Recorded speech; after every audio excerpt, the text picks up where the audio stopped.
Hello and welcome everyone. Welcome back to SID3020 Natural Products and Biotechnological Processes. With me, Dr. Hadi, with under topic 2, enzymes and in vitro technologies. Okay, so welcome back. I hope you did have a good break last week. So this week is the 6th week of the semester 2 2020-2021. Now let us straight away go into what we looked at 2 weeks ago, and then continue, and I'm hoping that we can cover everything by today so that next week we can do your quiz. Alright, so next week, remember you need to come in on time, because I will set a time limit for the quiz. It will start at 10 and finishes at exactly at 10:50. So if you do finish early, then it's fine, but please do come in at least like 10 or 5 minutes earlier to make sure that you can access the documents and whatnot. And the platform that I will be using is Google Form. Alright, so I'm hoping that everyone can have access to Google so that we don't have any issues in terms of connectivity and loss of connectivity and whatnot. Okay, so let's move on to the lecture. So just a quick reminder, what we've looked at 2 weeks ago is the driving force behind an enzyme's structure. Okay, so we do have two major components that we looked at, which is one is influenced by the chemical entity in a box solution. Okay, so we have water solution, pH ion solution and whatnot. And then the second one is thermal influence. Okay, so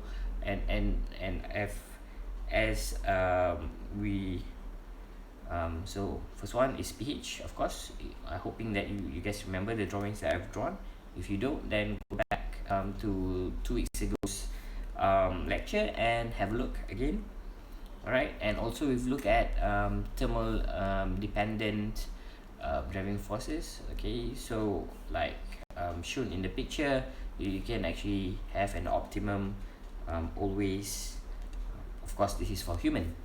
Okay, you have an optimal capacity or optimal activity of the enzyme at a specific temperature.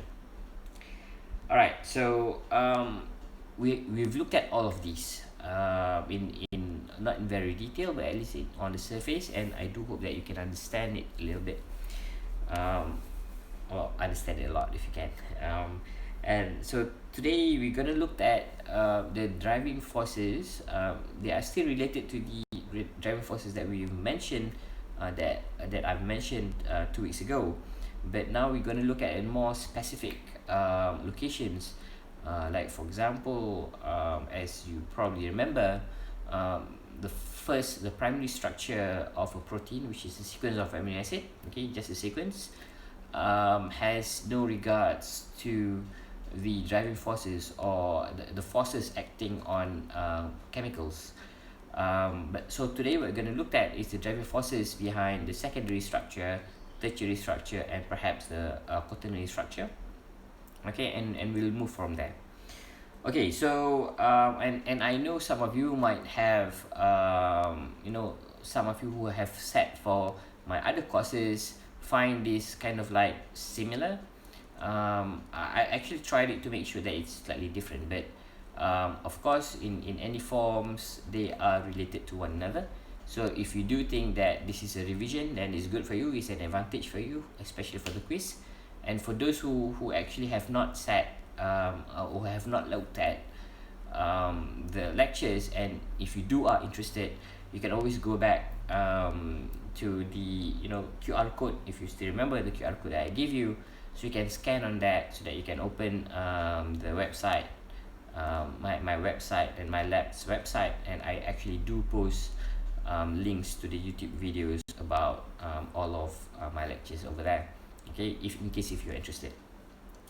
Now, if you look at the secondary structure of a protein, which is primarily we do have a lot of different structures, but the primary ones that I'm gonna touch about today is the alpha helix. If you look at that structure, that structure on the right hand side, okay, so this is alpha helix.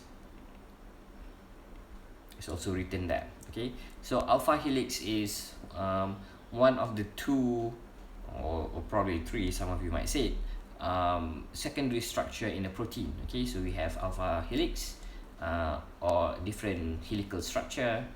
We have a Betasheet, or a different Betasheet, parallel, anti-parallel, and whatnot. And also we do have a random coil. So even though some people might say, you know, the word is random, so it makes no sense to actually think about it. But in reality, these random coils actually plays an important role as well. So because they are the contact area, normally is the contact area between the solvent and the molecule itself, or the enzymes. So if you're thinking about, you know, when we're talking about water structure and whatnot, so this actually plays an important role as well. So without the random coil, how can you actually have a anti-parallel Betasheet, for example? Okay, so if you look at this structure shown here, we have the alpha helix. So alpha helix, mostly the strongest bond in alpha helix are primarily hydrogen bond. So we're not talking about covalent at all. Okay, we do have covalent. Okay, there is a possibility to have a covalent bond between alpha helices or within alpha helices. Of course, if you do have a cysteine, for example, on this side and another cysteine on the other side, they can actually form a disulfide bond.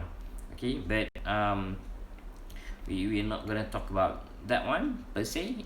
We're not going to talk about covalent linking at all, because otherwise it will be like too messy. So for the non-covalent bonds, the primary ones in alpha helices is the hydrogen bond. Okay, as written there, the NH group in each peptide bond points roughly downwards. Okay, if you look at here, the NH bond points roughly downwards. The NH bonds is this one. Okay, so the image is actually the other way around. So it can be downwards or upwards. Okay, parallel to the axis of the helix. So you have the helix is like that. So it either points downwards or upwards, depending on how you rotate the structure. Unfortunately, I miss on this image, so I didn't rotate it. But please understand, it can be either or. Okay, so that's why I bold the word downwards and upwards. Okay, so parallel to a helix, and the C double bond O of each bond, peptide bond, points roughly upwards, also parallel to the axis. So when you have the axis of the helix, you have two functional groups. One is pointing upwards, one is pointing downwards. Regardless of which one is which, it's fine. Okay, so the main point is they are pointing to one another. So when they are pointing to one another, the carbonyl group of each peptide bond is hydrogen bonded to the NH group of the peptide bond 4 amino acids away from it. Okay, so say for example, if you are thinking about it's not really clear here. Okay, but say just imagine that one is the carbonyl group. Okay, C double bond O, and the blue ones over down here is the amine group, the NH group. Okay, so if you look at the structure on the right hand side, the NH is kind of like pointing upwards, right? Because the kink is like that, right? So it's roughly pointing upwards, and the carbonyl group, which is the red one over here, it's roughly pointing downwards. So if you imagine it's like that, with having a proton between the CO and the N. Okay, so now you can have a hydrogen bonding between these two amino acids, and these two amino acids are 4 amino acids away. So per helical structure like that, so it's roughly about 4 amino acids away. Okay, it's not the one adjacent to one another. Okay, so if you have say for example, if you write it as that, right, okay, so the hydrogen bonding is not between these two.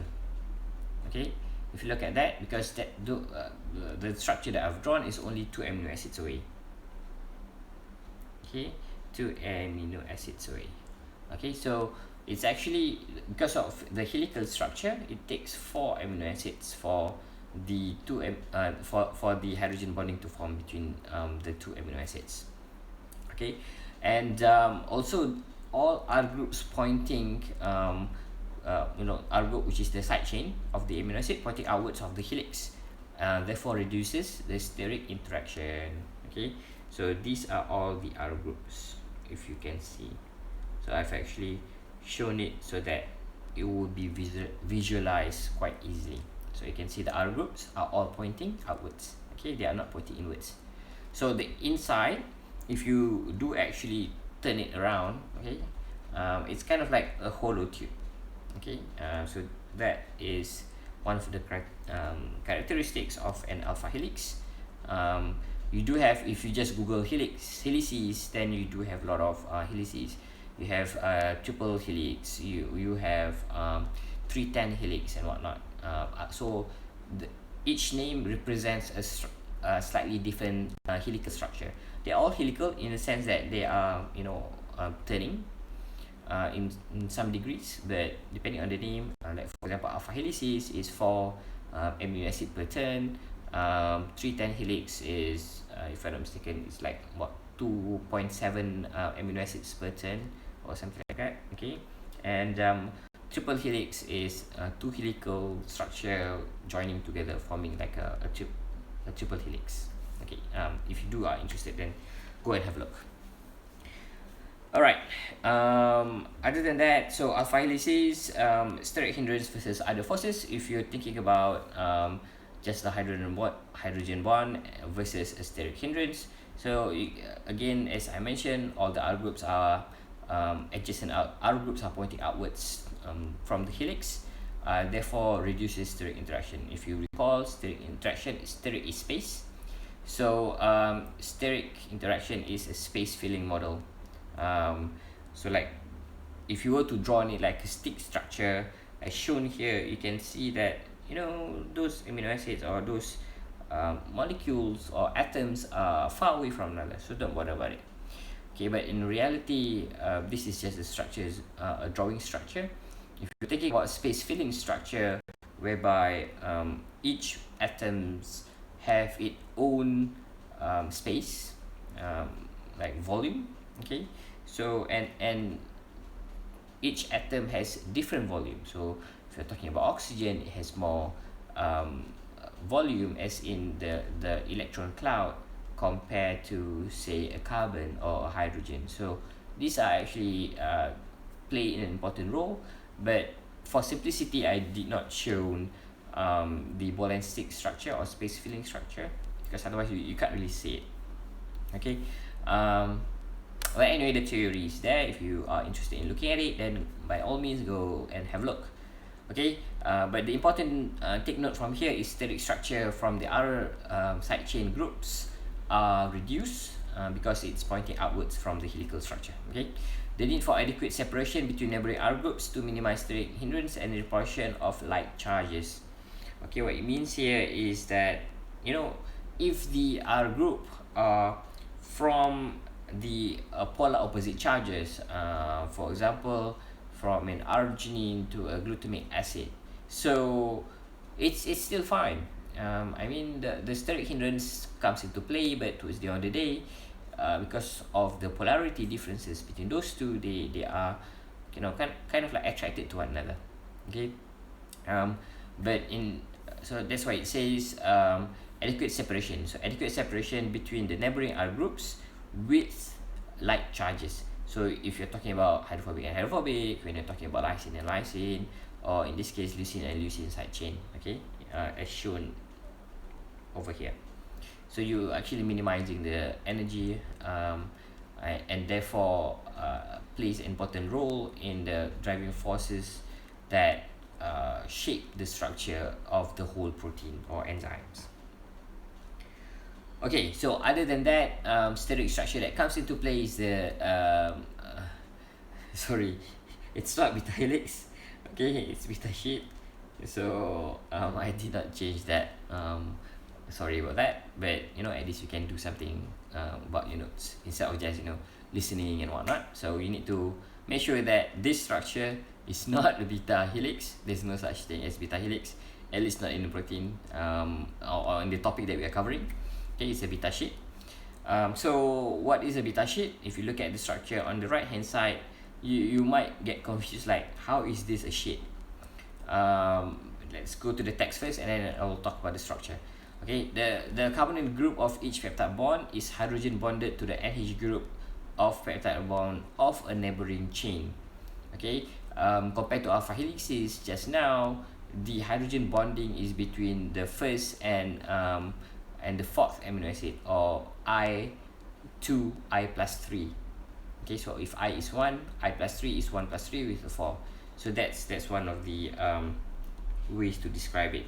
So alpha helix is I to I plus 3 amino acid, but for beta sheet it's adjacent peptide,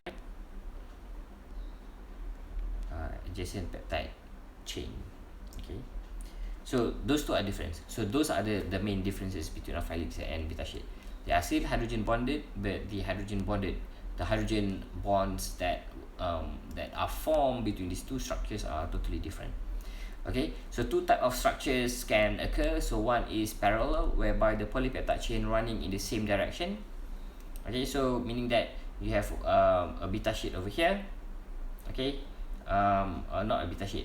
You have one peptide chain moving upwards, so that you have the N terminal over this side, you have the C terminal over this side, for example, and then you have another one which has the same terminal. So C terminal over here, both at my fingertips, and then the N terminals at my arm.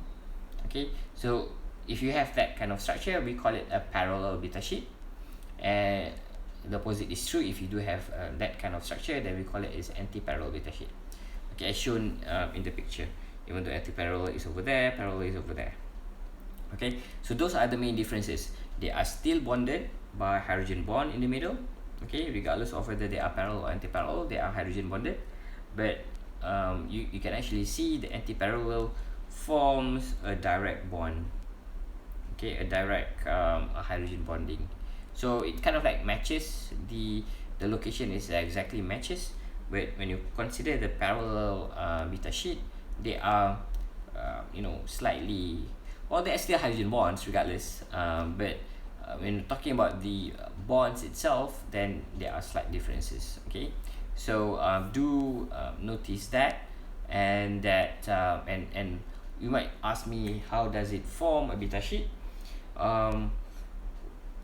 So this structure, even though on paper or on 2D paper, you can actually see that the drawing is kind of like a flat sheet. But if you were to go into details, for example, I'm not sure if I can show it here. Okay, oops, what happened there? I am not sure. Okay, so sorry, I cannot open that one. Okay, but if you are actually looking at, so hopefully you can open iMol view. If you do know about iMol view, then go ahead and open iMol view. Okay, it's an app, whether it's a browser or a phone, you can download it from a phone to actually look at the structure of proteins. So you can just choose any proteins and then try and identify which one is alpha helices, which one is Betasheet, and whatnot. Okay, so that's one option for you to observe the structure. The second one is you can always go to PDB.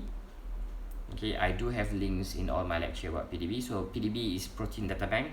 So you can actually open protein data bank, select a protein, any protein that you want, and try.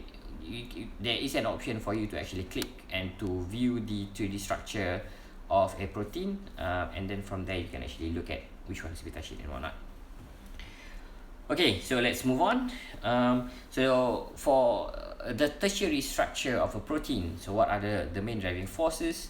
A tertiary structure of protein is a three-dimensional arrangement of all atoms in a protein. Okay, as I mentioned 2 weeks ago, protein folds spontaneously in a solution to maximize the stability.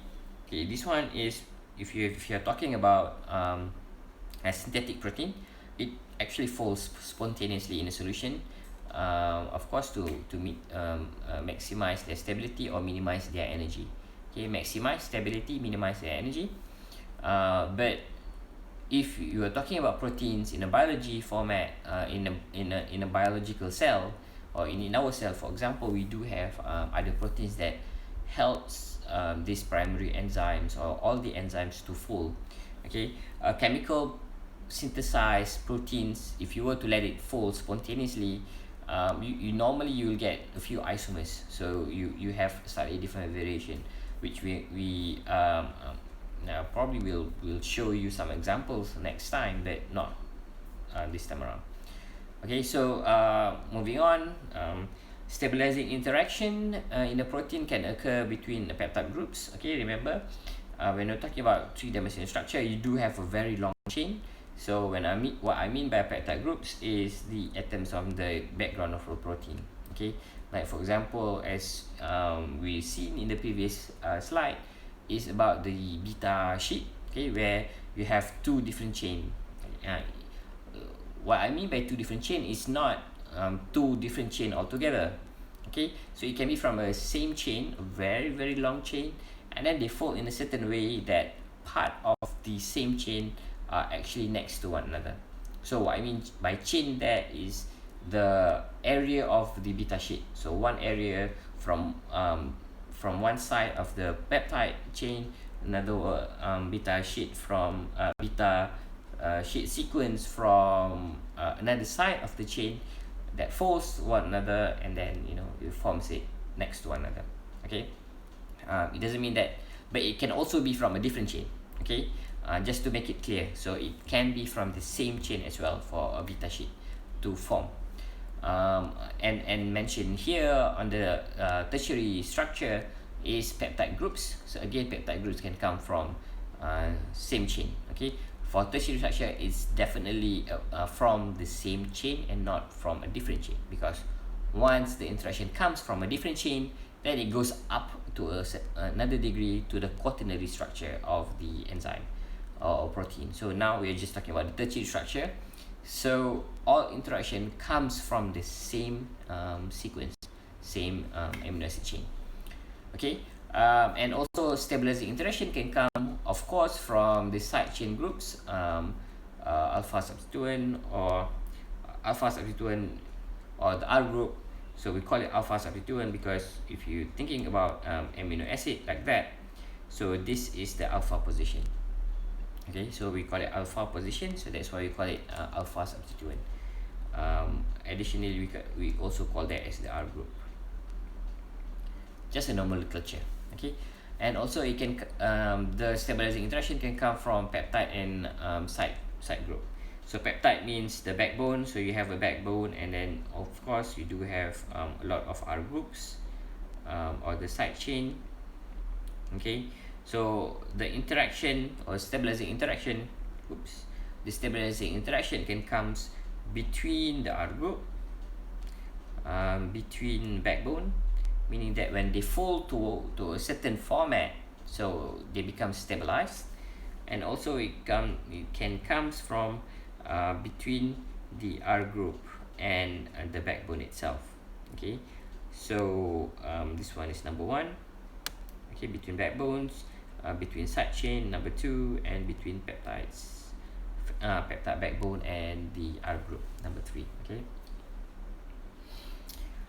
as shown here in this picture. Okay, so you can have for example hydrogen bonding in a Betasheet. Okay, the stabilizing forces that forms the Betasheet primarily comes from the backbone, which is the number one. Okay, the number one, because various sides we have three things, so this one is number one. Right, so from the backbone to backbone. And then second one, and also hydrogen bonding from an alphalysis comes from number one as well. And then as you shown here underneath here, okay, hydrophobic interaction that comes from a R group or alpha substituent. Okay, so this one is between the side chain, so this one is number two. And finally, if I can find one, okay, and then on the top left corner of the image, this is number 3, where you can see a carbonyl group from the backbone, and this one, if I'm not mistaken, is tryptophan side chain, or tryptophan R group, tyrosine or tryptophan, I can't remember. One of those two. Okay, tyrosine or tryptophan. Most likely is tyrosine, okay, because there's an OH there. Okay, a tyrosine side chain or R group with the backbone. So that one is number 3. So as you can see, those are the driving forces that comes into place. When you have a more complex structure, you can actually have a more complex interaction between one another, even they are all in the same protein. Okay, and on the right hand side is the structure of HRP1C1A. Okay, and that's the PDB ID number if you actually want to have a look and rotate the molecule and see which one is alphalysis, where are the interactions and whatnot. And you can see these are alphalysis, and they are all from the same chain length. Alright, so next one. So substrate specificity, when you're talking about driving forces for substrate specificity, there are a few characteristics that comes into play. Okay, there are a few characteristics. I would say a few models. Okay, of course we're talking about models here. Geometric fitting or the more dynamic fitting, where it normally it's a perfect substrate cavity, whereby the side chain so you have the enzyme, so the side chain of this enzyme when the substrate comes in are actually kind of like perfect because they can actually move. Alright, it focuses entirely on the substrate, not just the functional groups or the forces. Of course, as I mentioned, because I'm trying to rush through here, and specific interaction sites inclusive for all forces, hydrophobic and polar. Okay, you have all interactions come into play, and it's extremely high specificity is possible. Okay, again, why is it possible? Because of the dynamic motion of the enzyme. So you can actually move the amino acids or the forces or functional groups around, okay, so that it actually fit the substrate very, very nicely. Catalytic active groups must perfectly align in the process to work. Okay, again, for an enzyme to actually do its catalytic activity, the critical bit is the active group must perfectly align. So that's why if you have an alcohol, a primary alcohol that acts in a certain enzyme, a tertiary alcohol, even though it's still an alcohol, might not work the same way. Okay, because the functional groups or the active groups are not perfectly aligned. Okay, and the second model that we also touch is the lock and key model, where it's more on induced fit model, whereby if you have, so for example, if that's the enzyme, where you need to have the substrate matches the exact geometry. Okay, so that's the induced fit model. For both of them are still under geometric fitting, geometric meaning shape. Okay, but one is more dynamic, where it moves. Second one, where it's more static, like a lock and key model that we've touched. I'm not gonna touch in very detail about that. Go back to the previous lectures if you have actually forgotten about it a little bit. Okay, more about the lock and key model. It's a secure fitting but less geometric effects. So what I mean by that is, again, when you have a structure like that, okay, so it must fit. So it's fit but less geometric effect. So if you have, like, say, so geometric means that the 3D structure, so even if you have like slightly uneven surface, but having the same shape, you can actually fit it. Okay, it's like a key. where you have one lock with the same brand. Sometimes you can put it in, but it doesn't work. Okay, so it can fit, but it doesn't really work. But sometimes you can find keys. I'm not sure if you have experienced this, but I did have experienced something like this, especially from the cheaper brand of lock.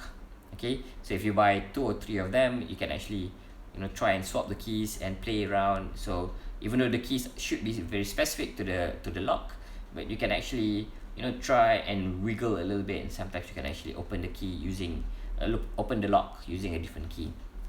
Okay, but the principle about lock and key model here is that the positioning of the catalytic active centers that matters. Okay, the position of this compared to the substrate, whereby the dynamic or geometric stabilized, the induced fit model is dominated by hydrophobic effect, no vacuum condition. Okay, in a no vacuum condition, whereby everything is in contact with one another, so there's always contact. So that's what it means by no vacuum effect. Okay, no vacuum condition, and the interaction of non-polar domains with water plus substrate, interaction of non-polar domains with water substrate. So again, we do have a structural water molecules, if you remember, because all enzyme works in an aqueous environment. There are very few enzyme that works in a 100% organic environment. So mostly works in a polar environment. So you always have the structural water. So interaction of non-polar domains with water and substrate. So that's the induced fit. Okay, so there's a lot of interaction, and all of these are dominated by van der Waals interaction. So even though we are talking about hydrogen bonds is the strongest bonds and whatnot, but cumulatively when you're talking about enzymes and proteins, so the structures of an enzyme, I think we've covered about this, is that the outer surface is mostly the polar amino acids or polar chain that will have interaction with the aqueous surface surrounding or the water structural water around the enzyme, and whereby the internal component of the enzymes are mostly the hydrophobic ones. So if you imagine when an enzyme works, okay, because they need the specificity, so the substrate must go or must have a contact with the internal of the enzyme instead of just an external thing.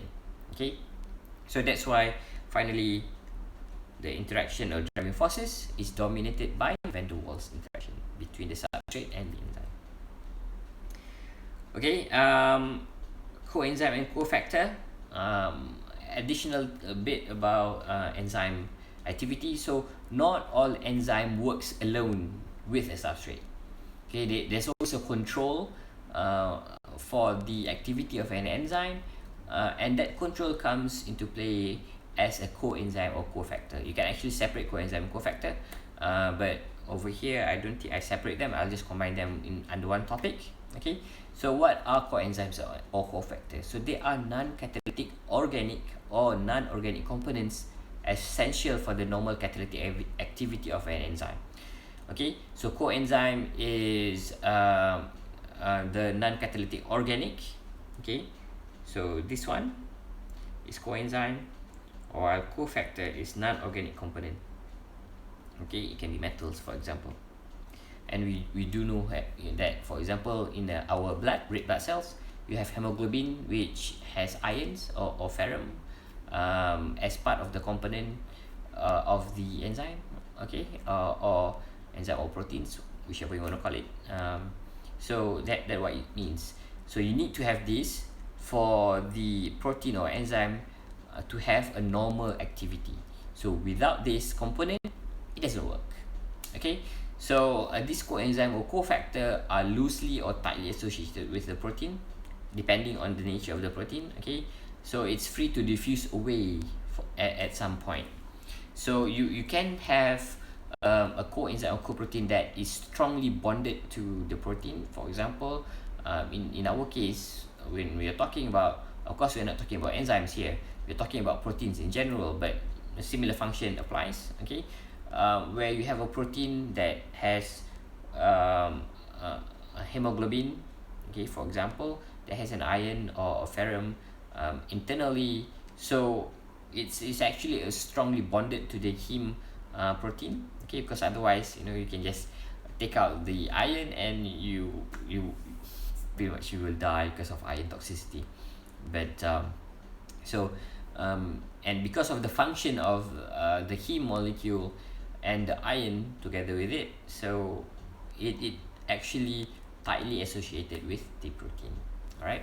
And also it may alter geometric shape and participate directly in the catalytic process, essential element for formation or cleavage of CC, CN, CO, CP, CS bonds and whatnot.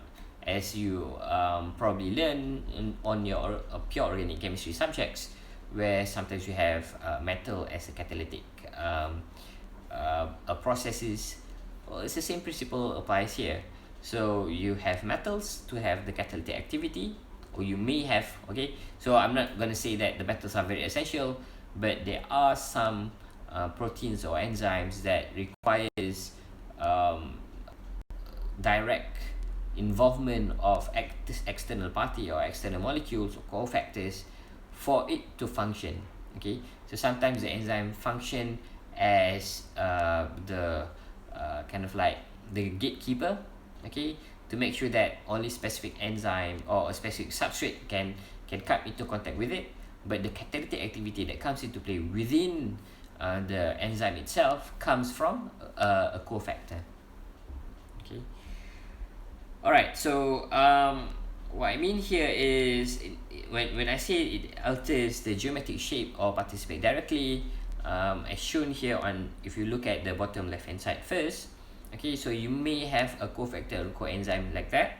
So initially you have an enzyme and the substrate has a different geometric shape. Okay, this is the substrate for the enzyme, but the shape is different. So the cofactor coenzyme might play an important role in you know, changing the active the shape, the geometric shape of the active site, so that once the cofactor coenzyme is in contact with the enzyme, you have a different geometric shape, and this is the active form of the enzyme. Okay, of course this is just an illustration. It might, you know, nothing actually shape perfectly like that, so there's always variation, of course, but this is just an example. Okay, and this is what we call as apo enzyme. Okay, apo enzyme is enzyme that is requires some external component to actually activate it. Okay, by binding of coenzyme or cofactor, and then once these two components bond together, we call it as holoenzyme. Okay, and on the right hand side is just an example of a protein. Again, when we're talking about chemistry, it can be a catalytic activity, because of course hemoglobin captures oxygen and captures carbon dioxide, and it helps our cells to always have the energy requires for a certain function, for oxidation function. Okay, so it is a catalytic, but it's not as in cleaving the bonds of peptides, or cleaving the bonds of these functional groups per se. Okay, it's a different function, but I hope you do get the point about the importance of cofactors and coenzymes. Activation of substrate, living group, carbonyl reactivity. These are some examples of coenzyme or cofactor. So in this case, of course, is a coenzyme. Okay, so cofactor, because again cofactor is mostly metals. All right, this is one example, and it is widely used in everybody. Okay, so acetyl coenzyme A, or sometimes we abbreviate it as acetyl coenzyme. That is the structure of the acetyl coenzyme. So acetyl group comes from here, and these are all the structure of the coenzyme. Okay, that's the acetyl group. Okay, so acetyl coenzyme, thioester and malonate. Okay, so that's the thioester bond, of course, and this is part of the living group. We'll look at how it actually plays an important role in the catalytic activity of an enzyme. Okay, so So that's the structure of acetyl-CoA. Okay, but as I mentioned, that one is the coenzyme A, and then that's the acetyl group. So this structure over here, what I mean by acetyl-CoA is that CoA is the same as that structure. Okay, it's just for simplicity, because otherwise the structure will become very big. So we just, abbreviate the whole structure as CoA, and then we have the acetyl group. So that is the CoA, alright, and that is the acetyl group. Alright, so how does it function? So when you have this CoA and the substrate over there, which is the oxalate acetate, it can resonate and form this intermediary structure, whereby in the presence of CoA enzyme and water, okay, you can actually form this citrate structure. Okay, so this is from the synthesis of citric acid in the citrate synthesis or citric acid cycle. If you learn biochemistry in a bit more detail about citric acid cycle or glucose cycle and whatnot, then you will definitely come into contact with this example. Okay, citric acid synthase, and now what you can see is that the acetate group that is initially from the acetyl-CoA now being transferred to the oxalate acetate substrate. Okay, and then so instead of the enzyme alone that does the transfer, you actually have a coenzyme that also plays a part. So without this coenzyme, the catalytic activity will not work. Okay, so I think that is a basic example, but I do hope you can understand, because if not, there are so many examples. You can always try and find one. This is one example. Okay, one simple example of the involvement of a coenzyme or cofactor in a catalytic activity of an enzyme. Alright, so that is the last slide for today. These are some references. Again, number 1 and number 2 are our primary references from the book. You can also go to UniProt, an open access database, to look for some information about proteins and whatnot. And of course, you do have pdb.org. Okay, so that one is the Protein Data Bank website, where you can find a lot of protein crystals, and you can open it using iMol View or PyMol and many other different software that can visualize molecules. Okay, and of course for today and for throughout the last week and this week's lecture, these are some of the additional resources or references that you can have a look and have a reading, so that you hopefully you can have a better understanding of what I'm talking about today. Okay, I think that's it. Thank you, and next week there's no lecture, but we do have a quiz, so make sure you prepare, watch all the lectures, otherwise I'm pretty sure I can tell you that you will not be able to answer it. Okay, and stay safe. COVID cases are now in increasing number, even though it's actually localized to top glove and whatnot, but please still be careful, and I hope to see you guys in 2 weeks time. Alright, well, virtually again. That's it. See you guys, and Assalamualaikum.